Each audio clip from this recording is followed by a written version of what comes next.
for now, let me introduce Betsy Westhafer. She is the CEO of the Congruity Group, and Betsy has referred to me as her partner in crime. I really honestly believe Betsy is my partner in creativity. Since about a little over 2 years ago, we came together. We wrote a #1 best-selling book together, ProphetAbility. We have done work with various clients together. We have done, we will create at this conference. We've got a podcast, to really know your customer podcast, coming out very soon. So it's awesome to work with someone like Betsy, because she is absolutely brilliant and she knows amazing people. And so what she doesn't know, she can find out because she's got the people who know. And it's been phenomenal to work with her. Betsy really works in the world of customer experience, in a sense, the same place I work, but from a different angle. We realized very quickly that she works from the top down, where I'm working from the bottom up, and we meet somewhere in the middle and overlap. And by that, I mean, Betsy is a specialist in what's called the customer advisory boards. So she works with the CEOs of companies and their clients, typically in a B2B environment. And she helps understand what the needs are and facilitates the 3 to 5 year strategy plans going forward. So I'll leave it with that, Betsy, and let you take over from there. All right. Thanks, Tony.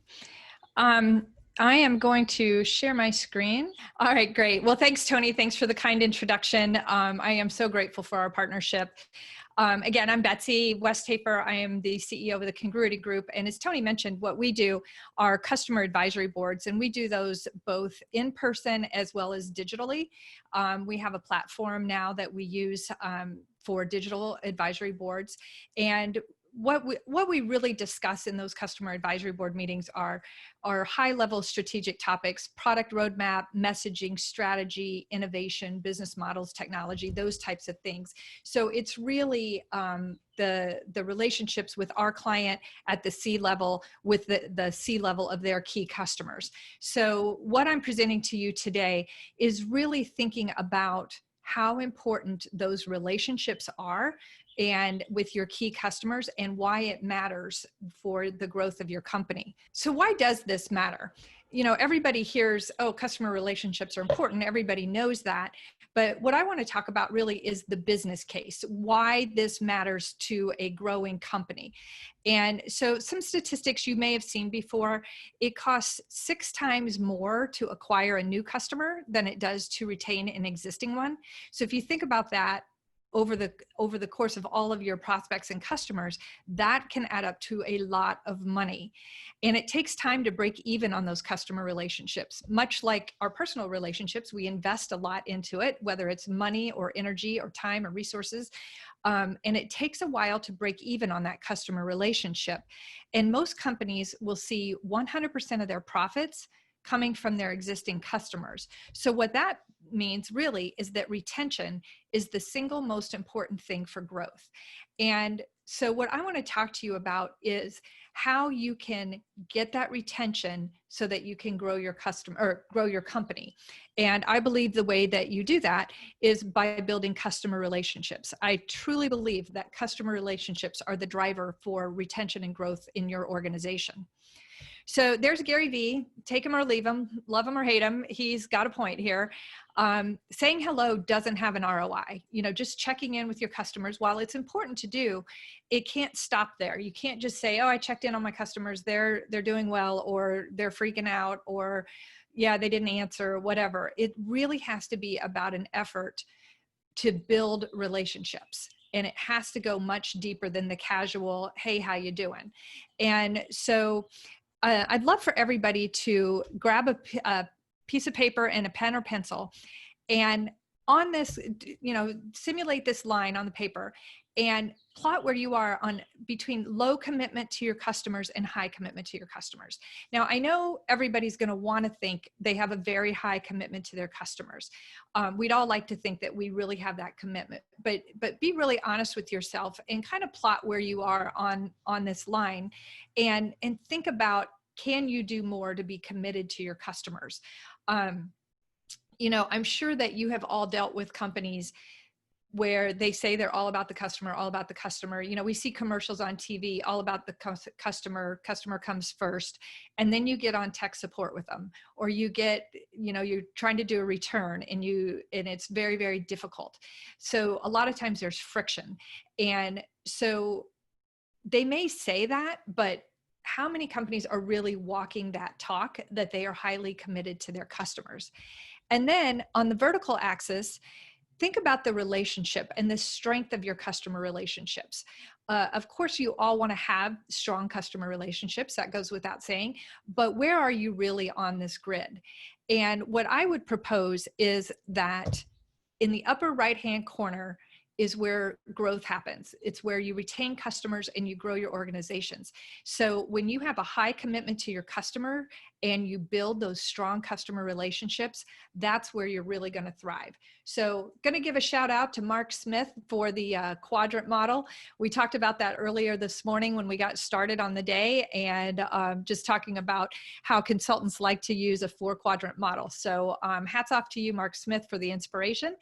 And again, this is really where we're focused on. And so the next part of my presentation is, okay, how do you get yourself to this point where you fall in that upper right-hand quadrant?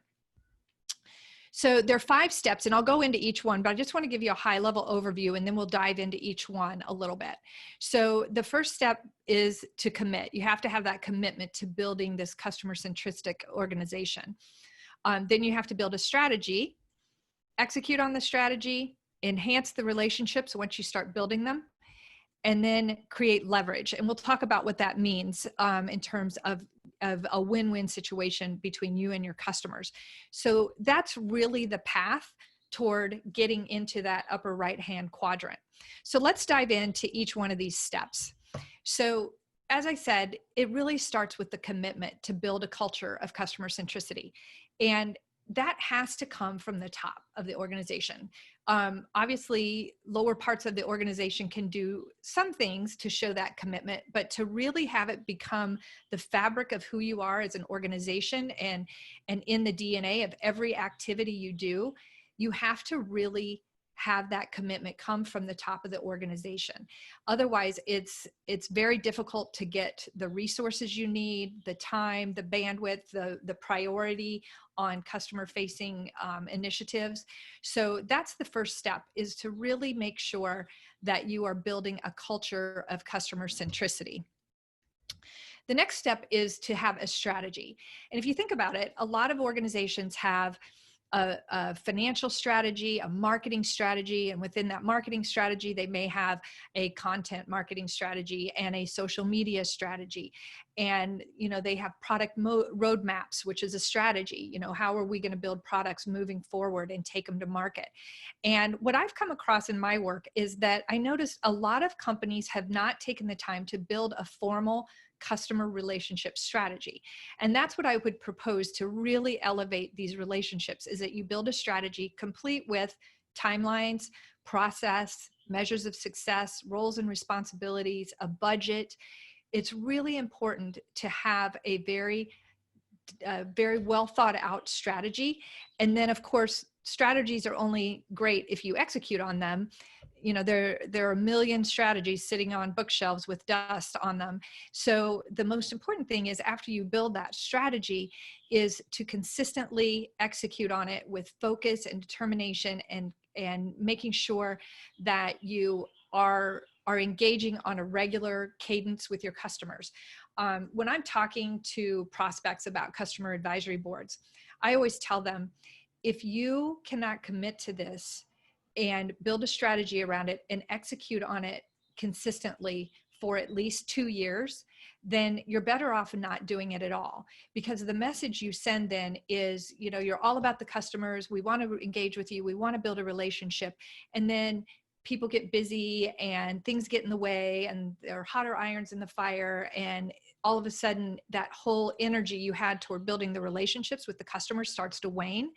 So what does that leave your customers feeling? Like, oh, they were all about me 3 months ago, but now I guess they got what they wanted and they've moved on. It's a really negative message if you don't commit to executing on that strategy for at least 2 years. So I always tell them, if you can't do that, then just don't even do it, because you'll do more damage by giving off that bad message. So once you execute the strategy, you've started building the relationships through whatever programs that might be. It could be a customer advisory board. It could be a quarterly business review, a QBR. It could be, outreach through surveys. It could be all kinds of different ways to build the relationships with your customers.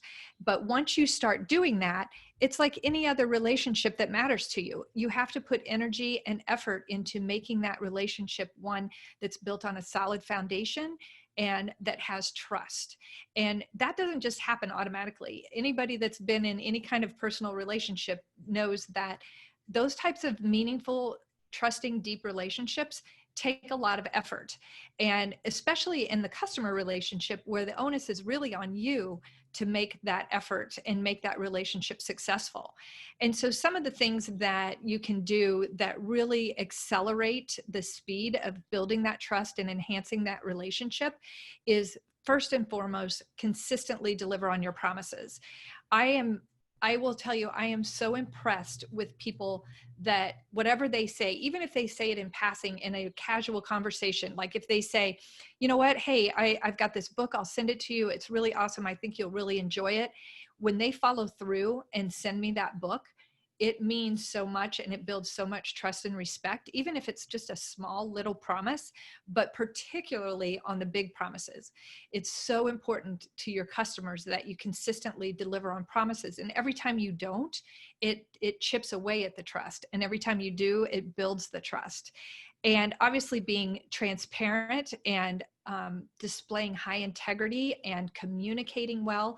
There's so many ways that you can enhance these business relationships. But as I said, it takes time and it takes energy and it takes focus and it takes a strategy and it takes budget. So this is something that should be built in as a strategic initiative within your organization. And then finally, the point that I think is the holy grail in these customer relationships is when you get to a point where you can leverage the relationship for mutual benefit. So basically, where can we, as a trusted relationship, how can we help each other win? And how can we come together and do something that will really create a lot of value for each of us? And so then you have this interdependence with your customers, which is a really good thing. They need you, and you can deliver, and you need them because you need your customers. So it's really about working together to create these win-win opportunities for each other. So what I want to do now is I'm going to take you through a real life example of how each one of these stages works. So the example I'm going to give is a client of ours, and I'm going to walk you through a timeline of how they engaged each one of these steps. So the first thing that happened was in January of 2018, the CEO of this company delivered a message to his company, really renewing their commitment to be a customer-focused culture. And it came straight from the top, and it was a very emotional time to, say, this is what matters to us as a company, and it has to be this way. And so that's how they started this 5-step process, with that commitment from the top. The next thing they did was they built out their strategy, and there were multiple parts to this customer focused strategy. But the piece that we dealt with was their customer advisory board. So in May of 2018, the CEO announced that he was forming a customer advisory board. And again, this was his peers at their customer level. So the leadership team of this company meeting with the senior leaders of their customers. And so that happened in May of 2018. And then after that, they had their first meeting. So this is where they're executing on this 5-step process. They're executing on their strategy to have this customer advisory board. So they had the meeting in October of 2018, and that was in Chicago. And I will tell you, it's the first meeting of whatever type of initiative you're doing, the first bit of execution is really kind of like a first date. Everybody's on their best behavior, and the client team, our client, rolled out the red carpet and treated them to really nice dinners and wine, and then had some really meaningful conversations, but also gave the members around the table a chance to network with each other. And these are peers that all have very similar challenges in business. And so they provided this value add that, hey, customers, we're going to give you a chance to talk with people that have almost the exact same challenges as you do. And we're going to give you time to talk about it. And we're going to make it fun and casual. And we're going to have some other conversations about the business as well. So it really was like a first date. And that was the first part of building these really deep customer relationships. So after that, then they start working on enhancing the relationships. So back to the first date scenario, if you have a first date and it goes really well, you don't want to wait 6 months to call them again and say, hey, you want to do that again? So in January of 2019, in June of 2019, and October of 2019, they continued to have these customer advisory board meetings, and they continued to have them face to face, and they were still wining and dining, but they were getting into more deeply strategic conversations during the meeting. And again, they built in the time for the peer-to-peer interaction. But at this point, they've gotten a lot of this trust built up. So they're able to share things like their strategy and their some of the challenges they're having. And these are conversations that are held under an NDA. So all of these conversations are confidential and nothing leaves the room. And it's a very trust-based environment. And so they continue doing this at this cadence so that you continue enhancing these relationships with every chance you have to meet. And then we also had some virtual meetings in between just to keep up that energy and excitement about being together. And what's also happened over the course of these 4 meetings, what's happened is this group of advisors really becomes kind of a brotherhood, sisterhood, so to speak. They look forward to seeing each other. And when everybody arrives, it's like a family reunion, and they really start trusting each other, and they trust the company that's brought them together. So it's a really great way to continue gaining those insights from your customers while at the same time building the trust. And so then the leverage piece happened in February 13th, to be exact, of 2020. And that's when our client was able to announce a significant joint venture with a member of their customer advisory board. So as the name implied, joint venture, it was something that was mutually beneficial. It was a win-win for both organizations. It was a significant growth engine for our client.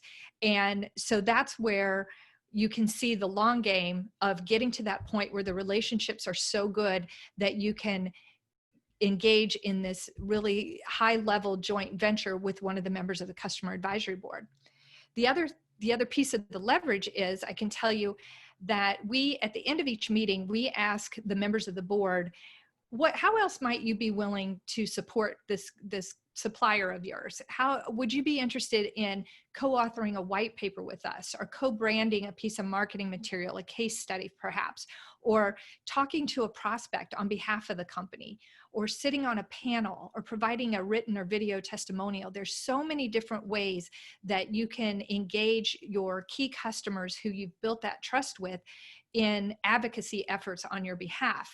And of course, if you're in marketing, this is marketing gold, because you already have this database of customers who have already had that trust built up. The ask has already been made, and they've already said yes. So you can pick up the phone and say, hey, you told us in the advisory board that you'd be willing to talk to a prospect on our behalf. We have this live wire that we think we can get across the finish line, but we'd really like your help in supporting our efforts to close this deal. Would you be willing? And of course they will, because they've already agreed to it.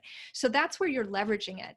The other part of that is, though, what that does for the customer is it gives them a chance to be a thought leader, to share their knowledge, to be somebody that is maybe a step or two ahead of a peer, and to become a mentor, so to speak, in some cases.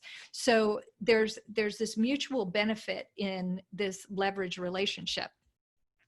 So back to my earlier point, retention. So I can tell you 2.5 years later that 100% of those 12 members on the advisory board have been retained as customers. They are all still active customers. And I would venture to say that relationship just gets stronger and deeper. And depending on the type of business, that can really help you combat against a commodity type sale where, if it's just going to come down to price, you're going to have an advantage if you have a deep relationship with somebody versus somebody that's just price shopping. So, building these relationships really helps with that level of retention. And then, of course, after this joint venture and the customers who have increased their spend, the customers that are part of the advisory board have increased their spend with the company, that leads to overall growth of the company. So as you can see, it started with a commitment and an announcement to the company that we are indeed customer centric, and it ends with this level of retention and growth. So another quick example of what I call ROR, return on relationship. We have a client that is at the intersection of supply chain and retail. And they had a customer that after they started executing on their strategy, their customer engagement strategy, the customer said to them, a year ago, I was ready to kick you guys out of the door and look to another provider. And now I see your commitment to us. I see behind the curtain a little bit, see what you're working on because you've trusted me with that information. And I know that the things you're working on are going to help us grow as a company and that you're going to be there to support our future growth as well. So instead of waiting for a year when our contract is up, let's go ahead and renew this contract now. Let's make it a 3-year deal. And hey, on top of it, let's add on all of our international business. Let's put all of that work on your plate as well. So as you can see, that commitment and those relationships really lead to this retention and growth. So just to review, one other thing I wanted to say about this story. It brings to mind about probably 3 weeks ago when we were all feeling like maybe 3 to 4 weeks ago, I've lost track of time at this point. When we're all feeling this anxiety and confusion and, oh my gosh, what's happening? And everybody was saying, you really need to reach out to your customers. You need to call your customers. And as much as I believe in that, I'm human. And I had this whole story go through my head about, oh my gosh, the world is probably falling apart for my clients. I don't want to call and bother them. They probably have a million other things they need to do rather than talk to me. And I had just sold myself this whole terrible bill of goods in my head that my clients didn't need to hear from me right now. And I was talking with one of my advisors and he said, pick up the phone. So I sort of did. I sent a text message, but I did reach out and I just said, hey, thinking of you, hope you're doing okay. I'm here, just whatever you need, we're here to support you. And so that was kind of not a moment I'm proud of. I wish I had picked up the phone, but 10 minutes after I sent that text, the chief commercial officer called me on the phone and said, hey, really glad you called, or really glad you texted, really wanted to talk to you, just let you know that we're actually doing okay. I'm in good spirits. We've had some kind of crazy good things come out of the blue that we would have never anticipated before this happened. Yeah, we've had our challenges and our customers are having some challenges, but we're doing okay. We're really doing okay.